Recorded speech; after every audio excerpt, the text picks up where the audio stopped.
చాలా సంతోషంగా ఉంది మేడం. ముఖ్యంగా నాది నల్లమల్ల, నేను నగర్ కర్నూలు జిల్లా అచ్చంపేట నుండి వస్తున్నాను. సరే, గత ప్రభుత్వం నిర్లక్ష్య ధోరణి వల్ల మేము ఇన్ని రోజుల నుంచి మేము జీవన భృతిని కోల్పోయినాం.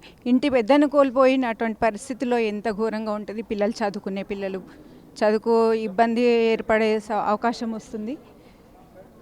కానీ రేవంత్ అన్న మాత్రము తన పేరులోనే రేవంత్ అంటేనే కాంతి, ఆ తన లోపల ఉన్నటువంటి కాంతిని మా జీవితాల్లో నింపి మా వెలుగులను తీసుకొచ్చిందని మేము అనుకుంటున్నాము. అలాగే తన రాష్ట్రాన్ని కూడా సస్యశ్యామలం చేస్తూ వెలుగును విరజిమ్మాలని మేము ఇంకా మనస్ఫూర్తిగా కోరుకుంటున్నాము.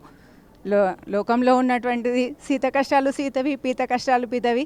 మా పీతల కష్టాలను సీతక తన కష్టాలుగా భావించి మమ్మల్ని ప్రతిసారి మేము తనని కలిసినప్పుడల్లా మాకు ధైర్యాన్ని ఇస్తూ తన తలుపులు ఎప్పుడు తెరిచే ఉంచి మాకు ఈరోజు ఈ అవకాశాన్ని కల్పించింది. ఎన్నోసార్లు రేవంత్ సార్తో తను మాట్లాడి మాకు ధైర్యాన్ని ఇచ్చి ఈరోజు మేము ఈ అవకాశాన్ని కల్పించింది. చాలా సంతోషంగా ఉంది ఈ ప్రభుత్వంలో మేము ఉద్యోగాలను తీసుకోవడం.